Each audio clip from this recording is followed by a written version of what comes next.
Egg ಲವರ್ಸ್‌ಗೆ ಇದೊಂದು best recipe ಅಂತಲೇ ಹೇಳ್ಬೋದು. ಎಗ್ಗಲ್ಲಿ ಡಿಫ್ರೆಂಟ್ ಆಗಿರೋ ರೆಸಿಪಿ ಏನಾದರೂ ನೀವು ಟ್ರೈ ಮಾಡ್ತಾ ಇದ್ದರೆ, ಈ ರೆಸಿಪಿನ ಟ್ರೈ ಮಾಡಿ. ತುಂಬಾ ಡಿಫ್ರೆಂಟ್ ಆಗಿರುತ್ತೆ. ಟೇಸ್ಟು ಅಷ್ಟೇ ಸೂಪರಾಗಿರುತ್ತೆ. ಈ ರೆಸಿಪಿ ಮಾಡ್ಕೊಳ್ಳೋದಕ್ಕೆ ಒಂದು ಸ್ವಲ್ಪ ಕ್ಯಾಪ್ಸಿಕಮ್‌ನ ತೊಗೊಂಡಿದ್ದೀನಿ. ಕ್ಯಾಪ್ಸಿಕಮ್ ಯಾವ ರೀತಿ ತೊಗೋಬೇಕಂದ್ರೆ, ಒಂದು ಪ್ಲೇಟ್ ಮೇಲೆ ಅದನ್ನ ಇಟ್ಟಾಗ ನೀಟಾಗಿ ಕುತ್ಕೊಳ್ಬೇಕು. ಆ ಥರ ಕ್ಯಾಪ್ಸಿಕಮ್‌ನ ಸೆಲೆಕ್ಟ್ ಮಾಡಿಕೊಂಡು, ಮೇಲ್ಗಡೆ ಈ ರೀತಿ ಸ್ವಲ್ಪ ಎಣ್ಣೆ ಹಚ್ಕೊಂಡು, ಮೇಲ್ಗಡೆ ಈ ರೀತಿ ನೋಡಿ ಕ್ಯಾಪ್ ಥರ ಕಟ್ ಮಾಡ್ಕೊಳ್ಬೇಕು. ಕಟ್ ಮಾಡ್ಕೊಂಡ್ಮೇಲೆ ಒಳಗಡೆ ಇರೋಂತಹ ಬೀಜನೆಲ್ಲ ಸಪ್ರೇಟ್ ಮಾಡಿಕೊಂಡು ಈ ರೀತಿ ಬೌಲ್ ಥರ ರೆಡಿ ಮಾಡ್ಕೊಳ್ಬೇಕು. ಅದರ ಕಟ್ ಮಾಡ್ಕೊಂಡಿರೋ ಕ್ಯಾಪನ್ನು ಇಟ್ಕೊಳ್ಬೇಕು.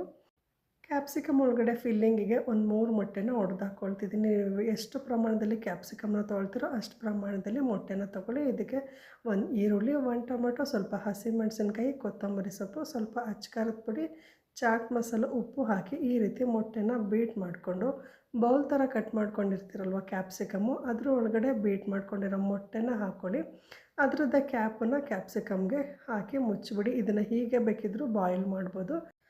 ಇದೇನಾದರೂ ಬಿದ್ದೋಗುತ್ತೇನೋ ಭಯವಿರೋರು ಟೂತ್ ಪಿಕ್ಸನ್ನ ಈ ರೀತಿ ಸೆಕ್ಯೂರ್ ಮಾಡಿ, ಬಾಣಲಿನಲ್ಲಿ ಸ್ವಲ್ಪ ಕೆಳಗಡೆ ಎಣ್ಣೆ ಹಾಕಿ, ರೆಡಿ ಮಾಡಿರೋ ಕ್ಯಾಪ್ಸಿಕಮ್ ಹಾಕಿ, ಮೇಲ್ಗಡೆ ಸ್ವಲ್ಪ ಎಣ್ಣೆ ಹಾಕ್ಕೊಂಡು ಉಪ್ಪು ಉದುರಿಸ್ಕೊಂಡು ಒಂದು 15ರಿಂದ 20 ನಿಮಿಷ ಸಣ್ಣ ಉರಿನಲ್ಲೇ ಬಾಯ್ಲ್ ಮಾಡಬೇಕು.